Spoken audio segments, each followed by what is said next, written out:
We will continue our lecture on phylum with worm-like. Okay. So masih ingat lagi coelomate and acoelomate and pseudocoelomate. Hopefully you can realize. Kalau nak lebih jelas lagi, you can search on Mr. Google can help you. Mana tadi?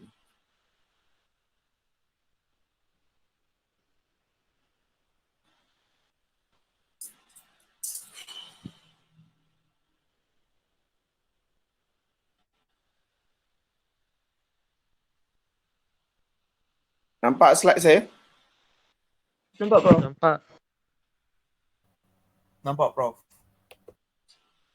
Alright.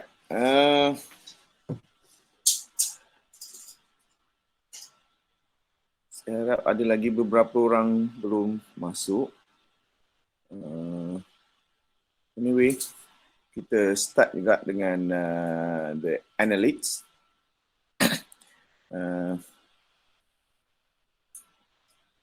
I split the annelids lain dengan phylum worms yang lain for certain reason.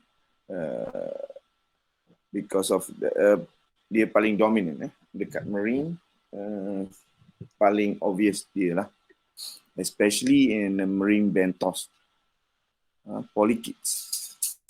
Okay, the annelids, kalau belajar, the phylum is annelids, but there is three classes. Ada setengah publication mungkin dia tak letak sini sebagai kelas dan sebagainya, tetapi saya pakai yang lama. Polychaeta, Oligochaeta dan Hirudinea. Okay. Apa ini grouping ini? Kita pergi dulu one by one.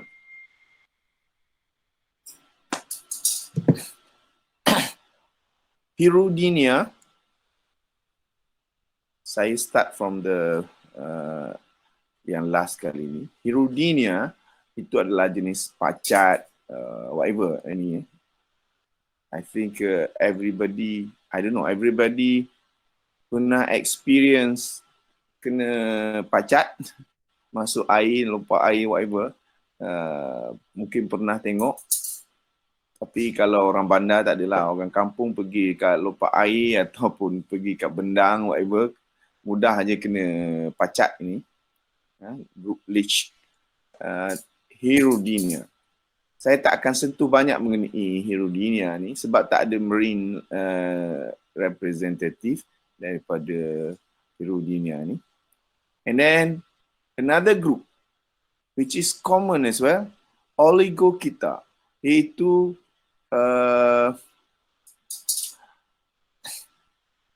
worms biasa, worms cacing tanah and freshwater worms, termasuk dalam Oligochaeta. Okay, ini grup ni. Dan yang akan kita concentrate untuk hari ini adalah Polychaeta. So hari ini lecture about Polychaeta, which is part of annelids. Okay. Dan dia paling banyak spesies among the annelids ni. Paling diverse among the three classes ni. Alright.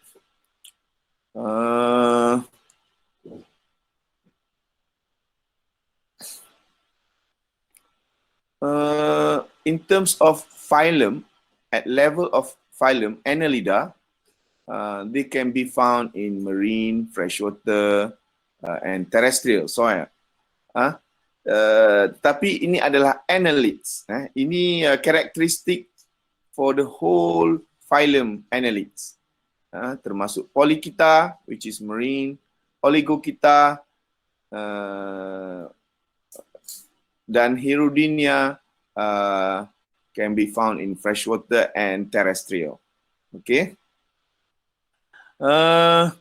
Kita akan jumpa a words eucoelomate, which is sometimes we call them as just coelomate or EU. EU mean the real, sebenar. Okay. EU coelomate or just coelomate. A coelomate without coelom. Pseudo coelomate is not the real coelom. EU coelomate, the right one, the coelomate. Okay. And then segmented. Now, haiwan kumpulan ni sudah ada segment. For the sepanjang body dia, along the body tu, there is a many segment. Okay, kita akan sentuh sekejap lagi. Segment ni, what is the important of segment or combination ini, we call it metamers. Nanti terangkan dalam diagram nanti. Dan segmen ini present due to septa ni. So the whole body ada septa. Septa yang make the body become segmented. Okay, macam partition. Septa like a partition. Okay, partition. That's why the body becomes segmented body. Okay. And then there was separate coelom. Actually, because of Annelida, body form dia adalah coelomate dan ada septa. So septa ni akan not just body become segmented, tetapi coelom juga become segmented along the body. Having relatively, okay, not so advanced, but relatively advanced compared to the previous phylum. Okay, among the worm-like phyla ni, yang semalam saya cakap, banyak jenis worm, banyak phylum worm. Annelida ni kira the most advanced lah among them. Relatively advanced system, which is they have integument, which is epidermis. Dia ada epidermis with mucus gland, dan mucus gland ni akan secrete cuticle, a moist cuticle, ataupun untuk protection skin badan dia daripada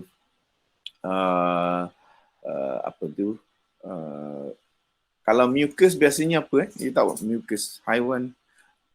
Oh, tapi you tak pernah tengok lagi mucus Kalau haiwan marine tu, kalau coral and so on, you angkat buat naik atas, penuh macam lendi atas tu as a mucus. Mucus ni untuk prevent desiccation ataupun kalau kita being exposed kepada ni, baik untuk tak nak bagi dia kering ataupun evaporate. So itu adalah salah satu advanced system. And then they have a skeleton. Once again, skeleton, not necessarily hard skeleton. Macam juga dalam Cnidaria, hard skeleton ada dalam coral, tapi soft skeleton ada dalam macam anemone, medusa and so on. That is soft skeleton. We call it hydrostatic skeleton. Okay. Dan untuk Annelida, Rhongocoelom ini akan menjadi hydrostatic skeleton. Okay. So there is no hard skeleton dalam Annelida. Satu lagi agak obvious adalah muscle tissue. Organ ni sudah ada ni, muscle ni sudah ada. Otot-otot sudah sudah develop dengan baik lah. So sudah ada organ, sudah ada otot-otot khas. Tak macam Cnidaria, ada apa tu, muscle, circular muscle dekat sel-sel at the base of the cell. No, this is specialized muscle tissue. Maksudnya sel-sel tu semuanya ada muscle fiber spesifik untuk pergerakan. Okay. Actually, muscle system not just in annelid, begitu juga worm yang saya sentuh semalam juga sudah develop muscle dia. Okay. Yang muscle yang tidak develop ni sebenarnya muscle dekat nidaria. Okay. Worms mostly ada proper muscle.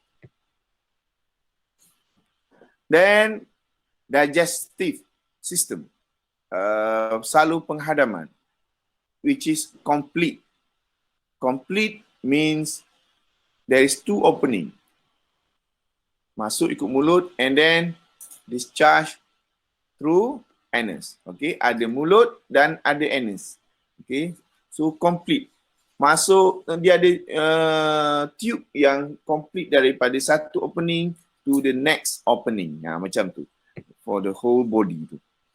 Dan lebih kompleks. Lebih kompleks maksud dia macam kita lah. Mulut lain, esophagus lain, perut lain. Lepas tu kita punya usus lain. Begitu jugalah dalam annelids dan sebahagian daripada worm semalam, digestive system ni sudah lebih develop, di mana berlaku absorption dan digestive gland banyak di sepanjang salu tu tadi untuk membantu digestion dan juga absorption. Okay. Digest boleh berlaku di luar, extracellular digestion, maknanya sel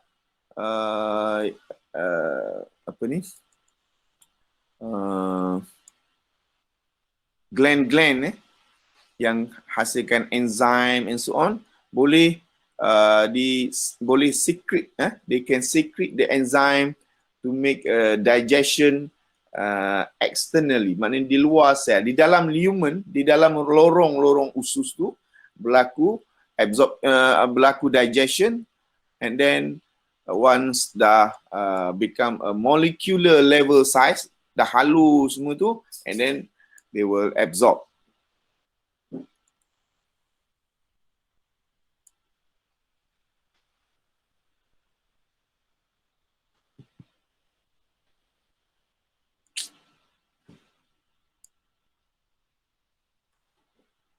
Okay, another characteristic untuk Annelida, the whole group of Annelida, dia sudah ada excretory. Excretory ni macam buah pinggang lah.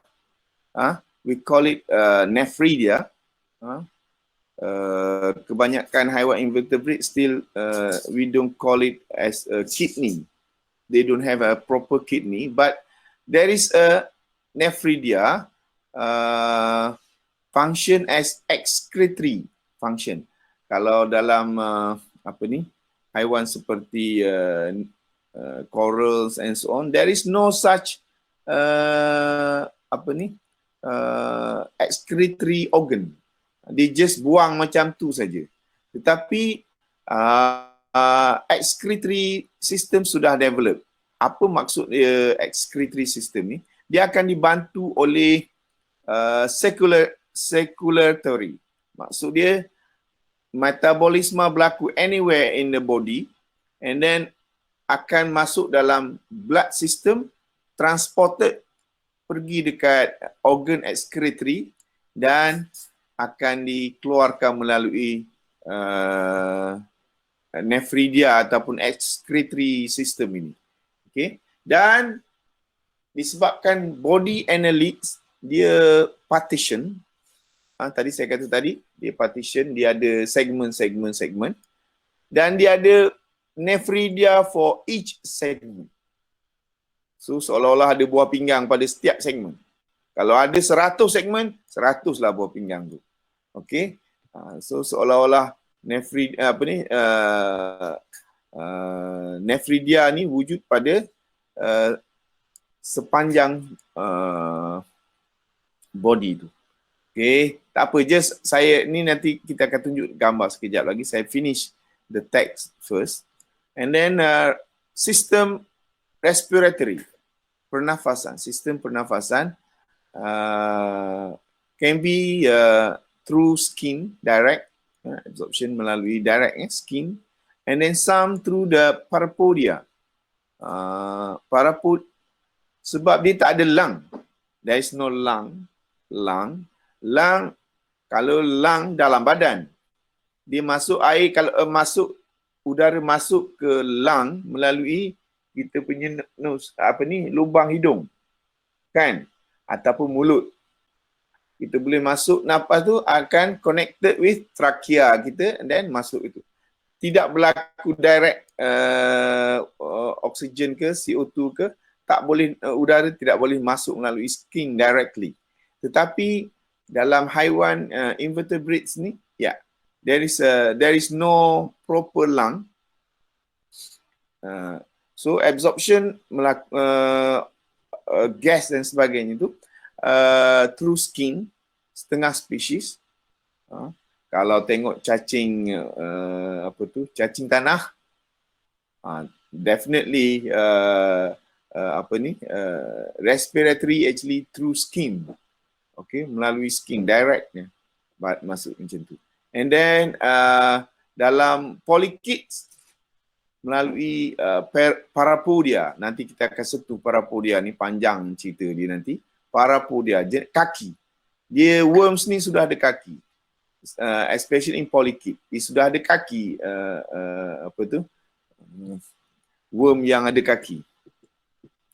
And then bagi setengah-setengah polychaete yang hidup di dalam tube, dia ada tube, dia akan keluarkan gills. Macam crown ke atas kepala dia keluar je, dia ada gills kat atas tu untuk macam tentacles lah, tapi it's not really tentacles, okay? Dia keluar daripada tube, dia keluarkan tentacles tu untuk trap the makanan dan juga untuk respiratory purpose.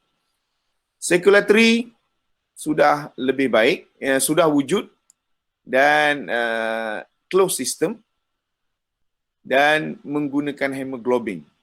Dia sudah ada hemoglobin sebab dia sudah ada darah. Dalam Annelida sudah ada blood.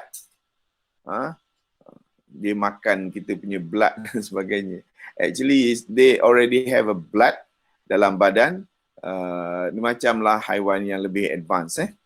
Nerve juga sudah well developed. Ada dorsal brain, ventral brain dan nerve cord. Dan each segment ada ganglia, nerve cord kat badan, satu badan, and then setiap segmen ada gumpalan yang we call it ganglia. Nanti saya tunjuk gambar. Endocrine, you tahu endocrine? Hormon. Kawalan badan dalam haiwan, kalau dalam manusia pun, kita kawal, maksud dia otak kita kawal tanpa sama ada dengan persetujuan kita ataupun tanpa persetujuan kita. Faham tak? Tanpa persetujuan. You boleh klik mata, otot-otot dekat mata kamu boleh tutup ikut suka kamu. Kamu nak kenyit ke, kamu rasa nak ni, your brain akan bagi arahan. Tetapi ada yang you belajar macam yang dia tak sempat nak kontrol. Otak kita tak boleh nak kontrol. Pun ada saraf macam tu. Tetapi ada satu sistem lagi yang mengawal badan kita, iaitu melalui hormon. Hormon mana datang? Hormon will be secreted by gland. Kelenjar-kelenjar, hormon. Okey, dia ada organ hormon gland. So, hormon ini juga boleh mengawal kita. Contohnya macam our feeling. Kita rasa nervous, kita rasa feel ni ataupun rasa apa, lebih kepada feeling. Okey, itu adalah kita tak boleh kontrol dia. Okey, secreted by ini, dan hormon ini akan pergi kepada masuk dalam darah. Dia kawal melalui sistem darah lah, sebab hormon tu masuk di secret, masuk dalam blood system.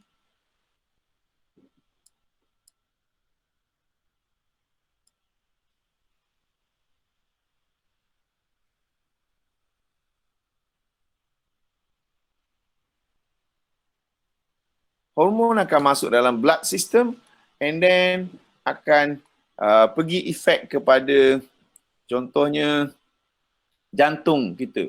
Dia akan percepatkan degupan. Sebab itulah kalau hormon kita ini macam adrenaline, jantung kita akan berdebar dudak. Itu sebab adrenalin dah banyak dalam darah dan merangsang jantung kita lebih cepat itu. Okey. Sistem kawalan tu kita tak kawal. Okey.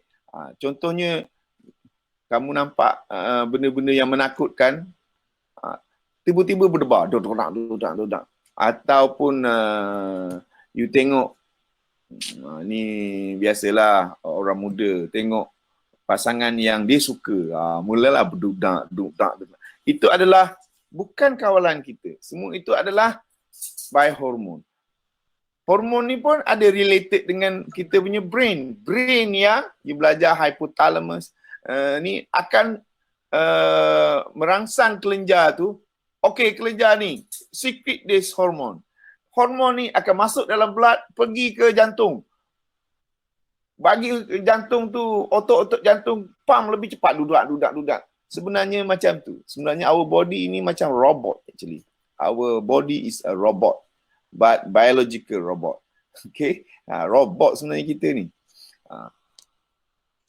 Alright, and then tak nak cerita panjang lebar ni. There is a endocrine system, which is hormonal system. Ingat dalam kawalan badan, kontrol apa benda berlaku dalam fisiologi dalam badan kita, sama ada through nervous system ataupun endocrine system.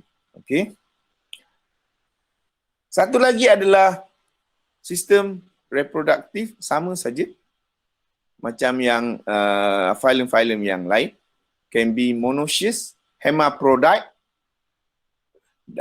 ataupun gonochoric or dioecious. Ada yang belajar saya apa itu gonochoric. Gonochoric is dioecious lah. Okay. Gonochoric atau hermaphrodite. Hermaphrodite itu monoecious and then dioecious. You tahu tak dioecious dengan monoecious? Dioecious maknanya ada dua, split, iaitu jantan betina. Ada organ ovary and testis macam tu kan. Dia ada. Itu dioecious. Monoecious dia ada dalam satu badan. Dalam satu ada satu. Itu maksud dia mono. Ni dioecious.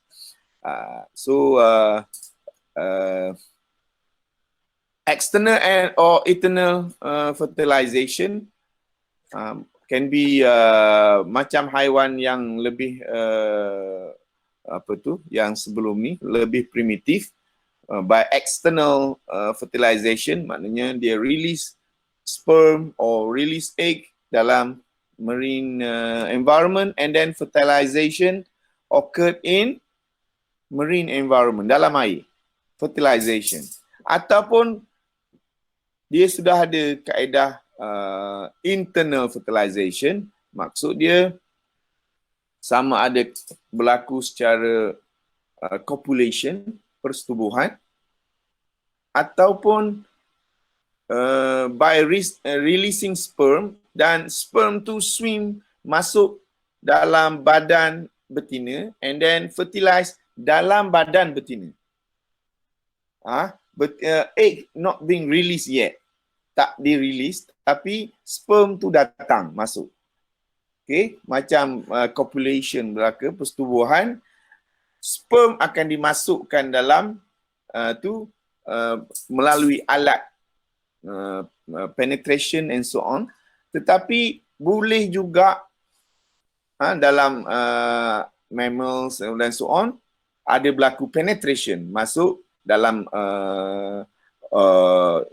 organ wanita and then secrete the sperm akan masuk directly, lebih selamat masuk terus. Tetapi ada kaedah lain, sperm being released dalam environment and then swim masuk dalam badan betina. And then berlaku fertilization juga dalam badan betina. Okay? So, externally or ini maksud external or internal fertilization. Can happen dalam the whole phylum ini. Nanti untuk polychaete kita akan cerita lebih detail. Okay, that's all. Kita tunjuk some diagram. Okay.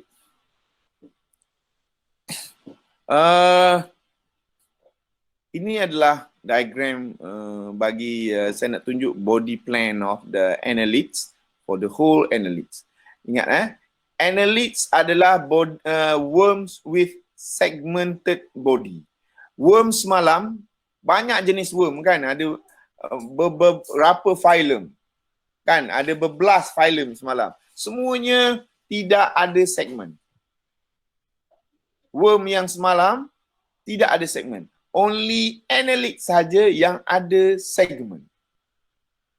Worm yang segmen, sebab itulah annelida we call segmented worm. Worm with segment. Okay, itu adalah ciri utama bagi annelids. So semua worms must annelids must have segmented body.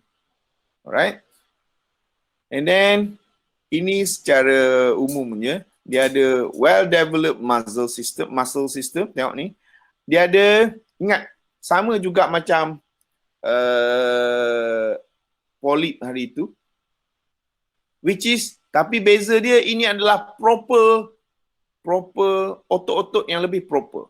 Okay. Memang tisu otot saja, organ. Okay. Dia ada dua juga sama, longitudinal muscle dan juga circular muscle. Otot circular ni yang di luar adalah circular muscle, otot circular sepanjang ini. Manakala longitudinal duduk di sebelah dalam. Longitudinal maksudnya memanjang daripada depan ke posterior sana. Ke sana. So ini cross section. Cross section. Maksudnya otot dia daripada macam tu, mengunjur ke belakang. Macam dot. Sepatutnya lukis dot lah, maknanya dia memanjang macam tu. Ni susunan dia. Dan you can expect what is the function of circular and longitudinal muscle. Otot circular tentulah membantu untuk kempis kembang. Betul? When it contract, they will compress the body. And then dilation happen when it relax. Dia akan kembang balik by relaxing the muscle, circular muscle. Okay. Dan of course kalau longitudinal muscle untuk panjang pendek. Panjang pendek. Memanjang dan memendekkan badan. Alright, you got it? Tetapi satu lagi unik dia adalah this muscle juga adalah dalam segmen. Contohnya ini, longitudinal muscle. Daripada hujung sini sampai hujung sini. Daripada hujung sini sampai hujung sini. Dia tidak bersambung sebab dia ada septa. Kan dia ada segmented worm. Segmented means ada septa yang setiap segmen tu ada blok. Dia ni macam ni, septum ni. Dia blok ni. So otot ni tak bersambung dengan otot sebelah. Dia stop sampai septum ni. Sampai segmen dia stop. So ada banyak ni lah, ada segmen. Setiap segmen. So ini story about the setiap segmen. Every single segment akan this formation akan ada. Okay. Ada longitudinal, circular muscle untuk this segment. Ada longitudinal muscle for this segment. Okay. Itu maksud dia. Manakala septa ni margin ni, sistem partition ini not include the bahagian ini, which is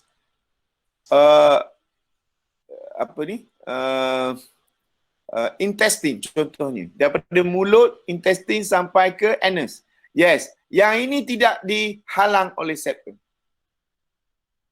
Bahagian ini tidak dihalang oleh septum. Maknanya mulut sampai ke sana, dia boleh tembus septum tu sampai ke belakang, sampai ke anus. Okey, tetapi organ lain for each septum. Macam otot-otot, nanti ada saya kata tadi dalam nephridia tu, untuk macam kita punya buah pinggang tu kan. Nephridia untuk each septum, each segment and so on. Dia yang bersambung terus ni tanpa dihalang by segmented ataupun septum ini, dua, iaitu satu ini salur penghadaman ini. Satu lagi adalah blood vessel. Salur darah tetap bersambung daripada ini, dia menembusi, dia akan tembus the septum ini. Bukan ada setiap satu septum, setiap satu segmen ada salur darah, tidak. Dia bersambung. So dia akan tembus lah. Okey, yang tembus hanyalah ini salur penghadaman dan juga salur darah. Blood vessel dan juga gastrovascular tube akan berterusan. Yang lain by segment. Right? Itu saja. Saya rasa tak nak pergi lebih detail. At least apa yang saya terangkan tadi cukup untuk kelas ini. Okay. If you want to know more, you can get the extra information dekat Google and so on. Okay. Ini juga, ni tadi saya dah cerita pasal bahagian-bahagian dalam badan. Segmen-segmen, ini segmen, ini segmen, segmen, excretory organ iaitu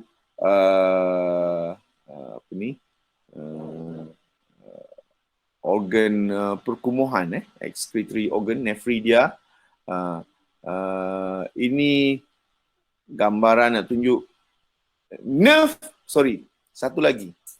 Saya tertinggal satu lagi. Tadi saya kata yang continuous, tube dia continuous, langgar semua septum-septum tu adalah satu gastrovascular salur penghadaman, satu lagi blood vessel, ada satu lagi iaitu nerve system. Nerve juga crossing the septum. Nerve juga boleh cross. Tetapi untuk nerve dia ada ganglia, nodes kat sini. Setiap segmen ada ganglia, tetapi batang cord of nerve ini tetap bersambung, tetap continuous. Tetapi setiap segmen akan ada ganglia untuk setiap segmen. Daripada ganglia inilah akan pergi ke peripheral nervous system. Nerve akan pergi ke kaki-kaki ni, ke excretory organ and so on. Okay?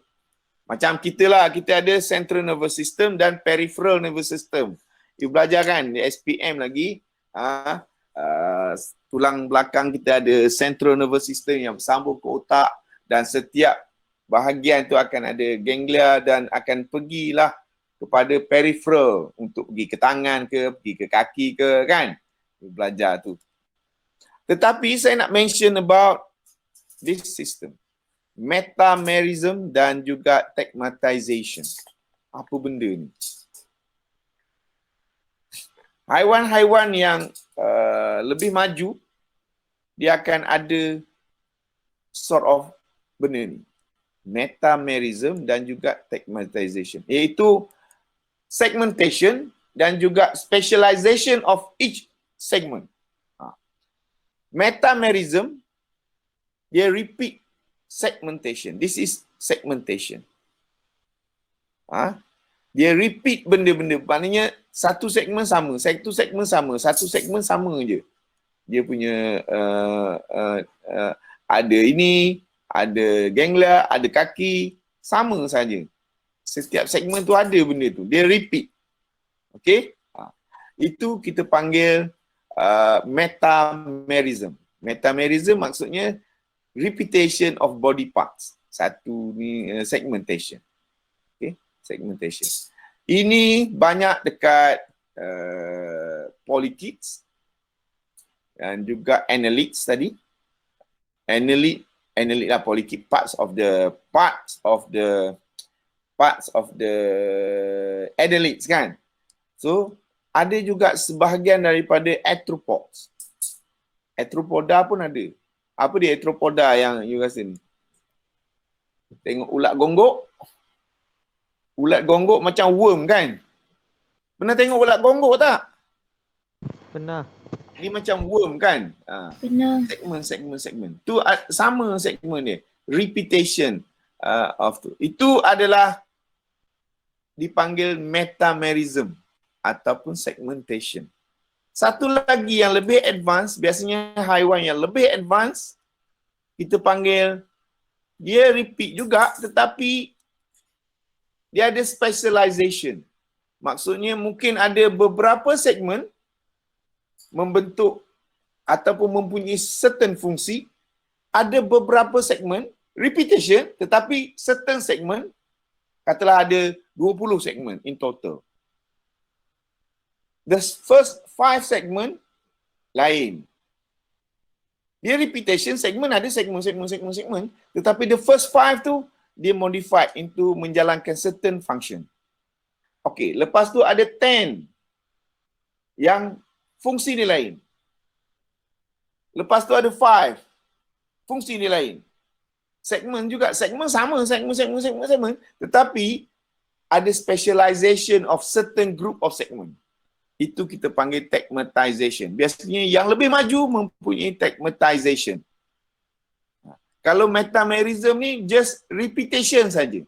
Tetapi yang ini specialization, and not just specialization but can be fusion. Specialization dan fusion. Fused. Combined. Okay. Contohnya selalunya akan membentuk 3 regional segment. Iaitu kita panggil cephalic or head, kepala ataupun cephalic. Ada thorax dan ada abdomen. Pernah dengar thorax, abdomen? Pernah. Ya. So, itu adalah tegmatization. Maknanya certain segmen akan jadi certain segmen tu, katalah 5 segmen yang pertama tadi, saya bagi analogi tadi, itu become kepala. Kepala ataupun cephalic lebih betul. Nanti kita terangkan lagi. Cephalic region. Lepas tu ada thorax region. Dia ada 10 contohnya ataupun 5 segmen untuk thorax. Lepas tu ada 10 segmen untuk at the back tu ada abdomen punya segmen. Okey? Segmen dia repetition tetapi specialization. Dalam certain case jadi fusion lagi. Dia jadi macam seolah-olah tak boleh nak pisah dah. Contohnya dalam paling banyak adalah dalam crustacean. Dalam udang, dalam apa. You boleh nampak kepala udang, bahagian yang ada carapace tu you nak tanggalkan. You pernah tanggal siang udang? Pernah siang udang? Makan dia kamu orang dah. Tapi selalunya orang siang udang, dia punya bahagian kepala tu still ada. So bahagian tu sebenarnya bukan kepala tetapi dia ada beberapa segmen dalam bahagian tu. Lepas tu akan ada thorax. Selalunya cephalic, bahagian ini kepala saja. Bahagian kepala saja. At the back yang you kopek tu, kadang-kadang orang makan, kadang-kadang tak makan. Itu adalah bahagian thorax. Lepas tu at the back yang paling banyak tu adalah abdomen punya part. Okay. So, dia sebenarnya ada segmen ni. Segmen. Udang is the best representative lah untuk nak ceritakan. Tapi ini udang lipan. Udang lipan ni saya tak tahu dia pernah tengok ke pernah makan ke whatever. Ni it's not the normal mantis shrimp. Okay. Itu adalah organization stigmatization. Jenis stigmatization. Okay. Banyak dalam arthropods dan juga dalam polychaetes. Nanti. Okay. Kita akan sentuh juga nanti apabila gambar-gambar saya tunjukkan. Okey, dah nak habis masa dah. Sekat ni je. Aduh, letih cerita. Okey. Annelida saya kata awal-awal tadi. Annelida can be polychaete, paling banyak marine yang kita nak bincang. Ada Oligochaeta dan ada Hirudinea. Hirudinea ni jenis pacat. Dia macam ni lah. Dan dia tidak ada sifat-sifat yang atas ni. Apa dia sifat? Contohnya yang dimaksudkan dengan sini, Oligochaeta, the word here is kita. Ini kita. Kita atau kite. Apa itu kita? Dia sort of bulu. But bulu tu nipis sangat. Dia sort of bulu lah. Cilia. Bukan cilia. They call it kite. Okay. Sort of bulu jugalah. Bulu or rambut, whatever you call it. Okay. Tetapi polychaeta banyak. Oligo sikit ataupun tak ada. Okay. Itu maksud dia. So, untuk polychaeta by name, polychaeta, kita dia tu banyak. Okay. Macam cacing tanah, Oligochaeta. Dia tak ada kita-kita keluar daripada badan dia. Okay. Macam bulat, rata saja cacing tanah tu. Nampak segmen satu-satu, tetapi dia licin je. Okay. Tidak macam polychaete. Polychaete tidak macam tu. Okay. Kita pergi kepada Annelida kelas polychaete saja. On polychaetes. By name saya dah cakap tadi Menicete or Bristol-like structures. Dan Bristol-like structure ni biasanya keluar daripada bahagian kaki. We call it parapodia. Okay. Setiap segmen akan ada parapodia. Tetapi ada setengah-setengahnya tak ada parapodia. Tetapi site tu tetap ada, dia keluar direct daripada body setiap segmen tu. Setiap segmen akan ada site keluar. Kita akan tunjuk by gambar nanti. Parapodia themselves arranged in pairs. Parapodia ni kaki-kaki dalam, saya kata tadi polychaete ni seolah-olah cacing lain tak bergerak tanpa kaki, tetapi polychaete ni bergerak menggunakan kaki. Dia macam ular, tapi ular tak gunakan kaki. Ular ada kaki ke? Ular juga tak ada kaki. Tetapi kamu boleh beza tak ular dengan cacing? Because when we say about cacing or worms, otak kita terus je tengok cacing tanah. No. Now you have to change the terms. But yeah, sadly, our student dah final year or even masters pun still do ingat cacing tu. They don't call it cacing. I always stop. Don't call this cacing. Call it polychaete. Polychaete is a worm, yeah, cacing, but it's totally different from the normal cacing. Not normal cacing, I mean terrestrial cacing.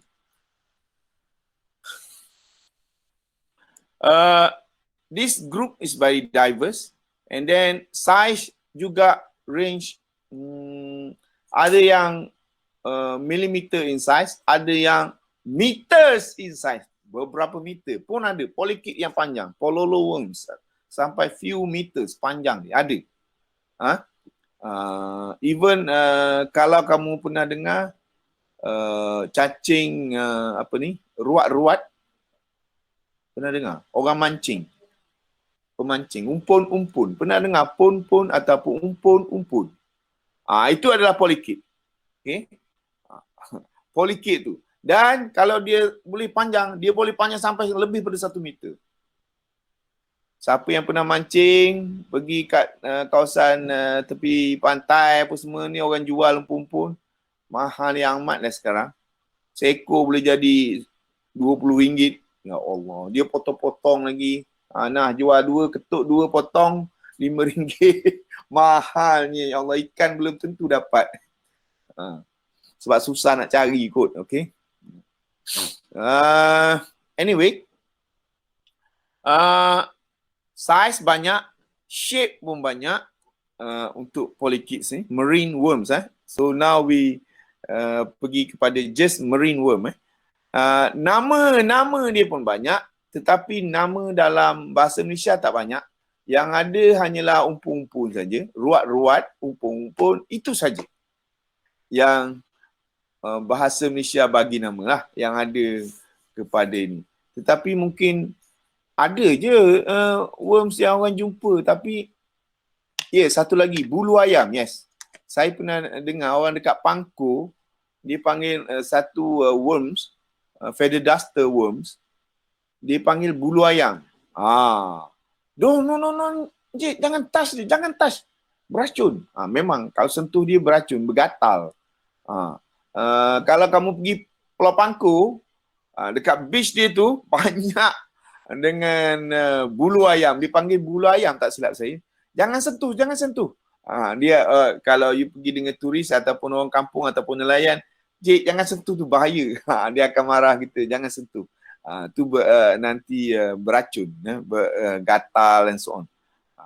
Itu saja yang sepaham saya, seingat saya yang diberi nama lokal. Yang lain ignore kot. Okay. Anyway, English common name ada banyak. Ada, they call it lugworm, clamworm, bristleworm, fireworm, macam-macam jenis worm.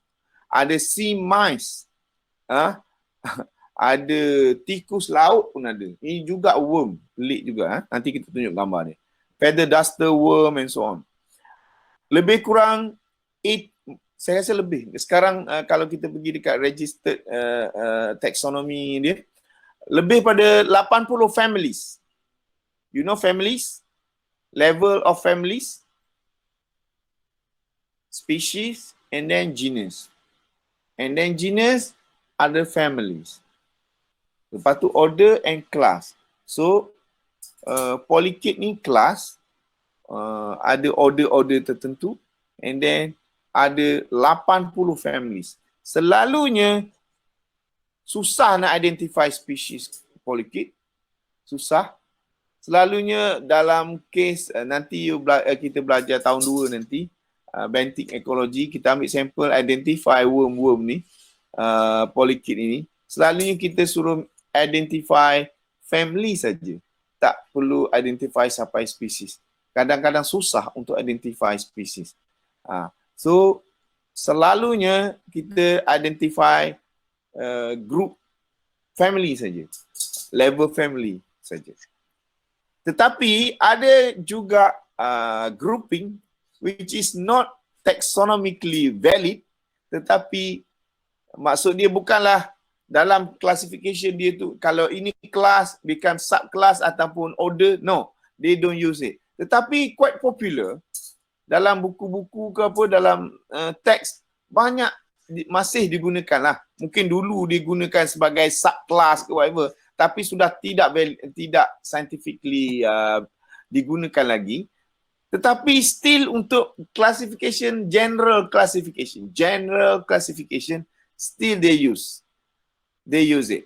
Arantia and Sedentaria. So seolah-olah polychaete kita can divide into two groups. Secara umum saja, iaitu grup Arantia and Sedentaria. Saya suka grup Arantia dengan Sedentaria ini secara grouping dia, kaedah grouping dia. Kita akan sentuh Arantia apa dia, Sedentaria tu apa dia. Grup Sedentaria dan grup Arantia. Tapi semua ni adalah polychaete, grouping of polychaetes.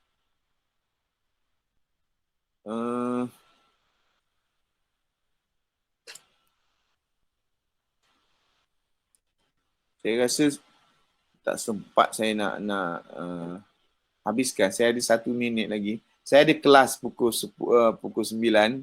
So saya kena prepare masuk kelas yang sebelah. Saya stop sampai sini.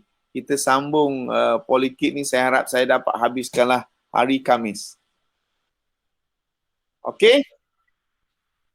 Okay, Prof. Okay, Prof.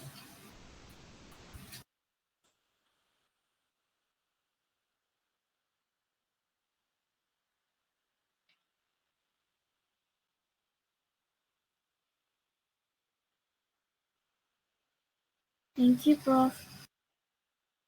Thank you, Prof. Thank you, Prof. Terima kasih, Prof. Terima kasih, Prof.